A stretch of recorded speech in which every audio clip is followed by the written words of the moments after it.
Bienvenidos de vuelta a Somos Libros, seámoslo siempre. Seguimos con nuestras ediciones especiales por la Feria Internacional del Libro de Lima y estamos aquí con Margot Glantz. Hola, ¿qué tal, Margot? ¿Cómo le va? Usted empezó a escribir bastante tarde, considerando que usted es más bien una académica de la lengua y había escrito muchísimos ensayos, pero su vida creativa, literaria, empezó relativamente después. ¿Y cómo decidió empezarla? Bueno, yo pienso que la vida creativa, que no podemos delimitar los géneros en los que uno incursiona.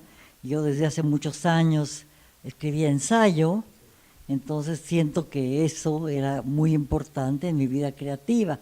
Es decir, que incursioné en la ficción más tarde, sí, es cierto, pero eso no quiere decir que mi vida creativa haya empezado con la ficción.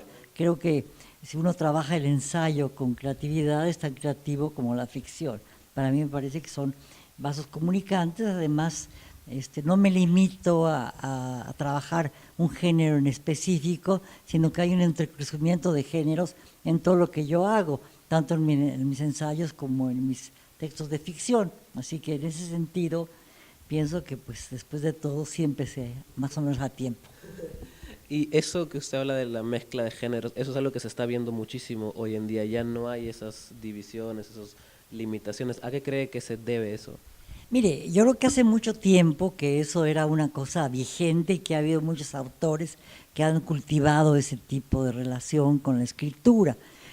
Creo que ahora se volvió ya como más normal, más tradicional y más aceptado. Sin embargo, todavía sigue habiendo una especie de cortapisas para un escritor que no se dedica de lleno a un tipo de ficción muy particular, la ficción muy tradicional, una narrativa que cuente muchas cosas, que sea muy atrayente, que haga que el lector no abandone el libro, que no piense, etcétera, etcétera. Es decir, una de las cosas que está limitando mucho ese tipo de escritura que usted menciona es justamente el modelo editorial que estamos sufriendo, ¿no?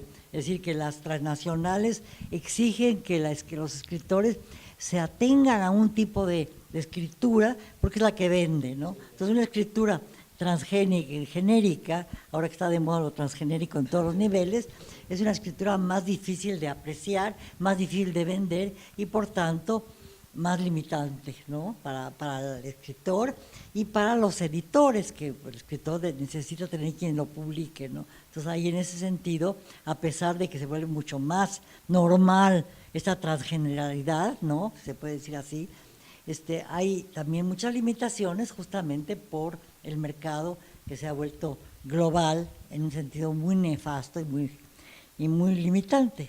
¿Cómo ve el surgimiento de novelistas o escritores en general de todo tipo que surgen en pequeñas editoriales o en las redes? ¿Eso lo ve como algo positivo? Me parece muy positivo que a esos pulpos, yo pertenezco a algunos de ellos obviamente, que han acaparado la producción editorial, se oponga pequeñas editoriales que están de alguna manera trabajando los intersticios, y creo que lo más interesante de lo que se produce en el mundo es el intersticio, aquello que rompe con la normalidad, porque el mundo moderno ha uniformizado excesivamente en todos los niveles, desde la comida. Por ejemplo, en mi país muchísimos productos agrícolas que eran importantísimos cuando yo era niña han dejado de existir porque organizaciones como Monsanto no le interesa que se produzca una diversidad, sino que le interesa que se produzca cierto tipo de cosas nada más. Lo mismo pasa con la literatura, como pasa con todo se uniforma, ¿no? Entonces, en ese sentido pienso que las editoriales pequeñas que están como incidiendo en lo que se produce y trabajando gente muy interesante, son una cosa muy positiva. Y otra cosa también que me parece muy positiva, que usted mencionó, son las redes sociales, que a la vez son muy negativas y muy positivas, como todo. Pero sí, las redes sociales han permitido desarrollar ciertas actividades que innovan el terreno de la literatura, ¿no? En su última novela, Por breve herida, es de todo menos uniforme. ¿Nos puede contar un poco cómo surgió la idea? Mire, durante muchos años he sido poco uniforme.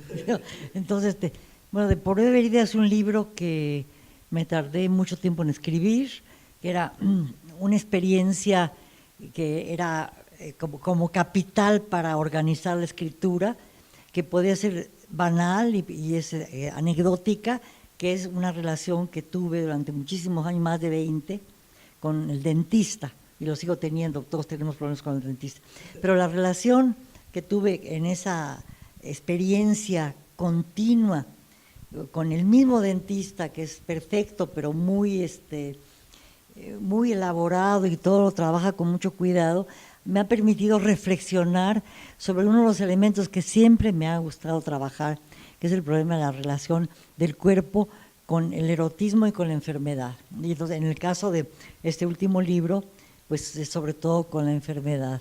Y al mismo tiempo también con la lectura, porque siempre he sido muy lectora, y en las sesiones con el dentista, y que bueno, un dentista muy bueno, pero muy solicitado, a veces yo tenía que esperar 2, 3 horas en la sala de espera, y entonces me llevaba yo carretadas de libros, leía yo el Cosmopolitan, el Lola, pero leía a Dostoyevsky o leía filosofía, así que campechaneaba yo con Rousseau y la reina Leticia.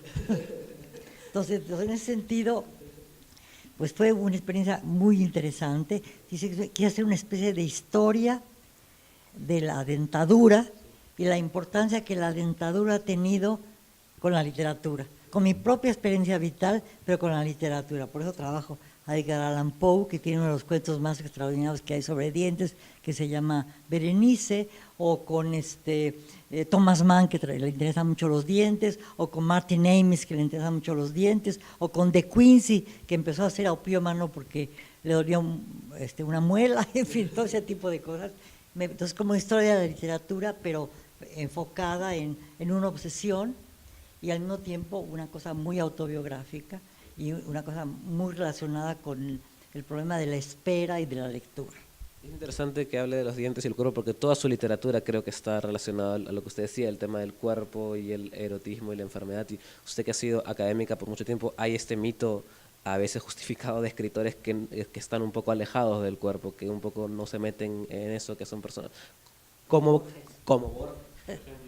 ¿De qué manera ve usted eso? ¿De qué manera le parece importante, digamos, romper eso? Mire, desde que casi empecé a pensar y a leer y a escribir, para mí el cuerpo era un referente obligado, y siempre lo he trabajado en mis clases, en la docencia, en los ensayos que he escrito sobre el cuerpo, etcétera, sobre la literatura. El cuerpo es predominante, y el cuerpo femenino también es un cuerpo muy fundamental en mi mirada, ¿no? Entonces, inconscientemente recaigo en eso, ¿no? Hasta ahora se volvió totalmente consciente, y sé que eso es una de las cosas que quiero explorar, y lo he explorado mucho también teóricamente, ¿no?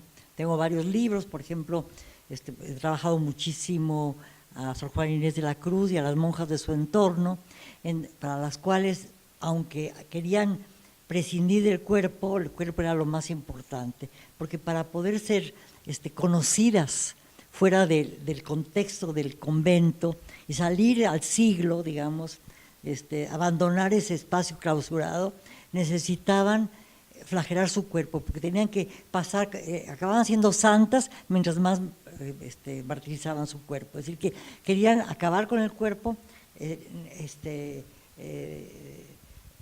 ¿cómo decir? Nulificarlo, y lo que hacían era ponerlo en acción negativa, pero cada vez más, ¿no? Entonces, en ese sentido, creo que en todos mis escritos el tema del cuerpo surge por espontaneidad o porque lo he reflexionado. Además, en el caso de las monjas, personas que tienen su cuerpo un poco encerrado, enclaustrado, y que con el dolor un poco lo liberan, ¿no? ¿Cómo ve la libertad del cuerpo femenino en estas épocas, que es, digamos, un poco un tema en discusión últimamente? Mire, el cuerpo femenino siempre ha estado ha sido intermitente su libertad, ¿no? Es decir, a medida cuando cambia una sociedad, política, culturalmente, etcétera, inmediatamente el cuerpo de la mujer es atacado. Lo vemos perfectamente, por ejemplo, en los países en donde el fundamentalismo es esencial, los países árabes, los judíos en Jerusalén, es decir, donde lo primero que hacen es limitar a las mujeres. En el caso del mundo musulmán, pero también en el mundo judío ortodoxo, las mujeres pierden totalmente su corporeidad, o se trata de que las mujeres pierdan su corporeidad. Además, tiene una corporeidad totalmente limitada, una corporeidad que depende totalmente del machismo, ¿no? Hay lugares, por ejemplo, donde un señor de 60 años se puede casar con una niña de 10.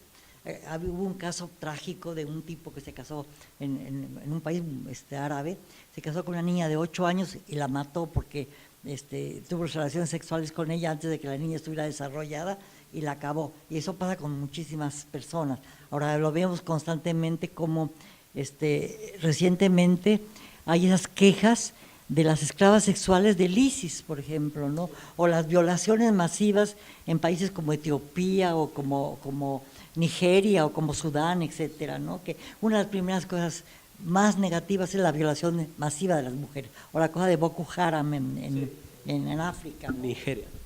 ¿Y cómo ve eso, el rol de la mujer y el respeto del cuerpo de la mujer en los países latinoamericanos, en México y en general?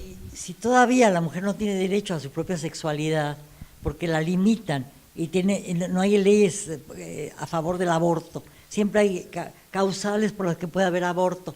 Pero entonces, en ese sentido, la mujer carece de cuerpo, porque no le permiten decidir sobre su propio cuerpo, o tiene que recurrir a prácticas muy negativas para que, si no quiere tener un bebé por alguna razón, en un mundo que cada vez está más sobrepoblado, en donde los niños cada vez están con condiciones más terribles, donde la orfandad se vuelve masiva, y sin embargo les prohíben a las mujeres decidir sobre su propio cuerpo. Entonces, en ese sentido, es uno de los problemas más graves que me parece que sucede en América Latina.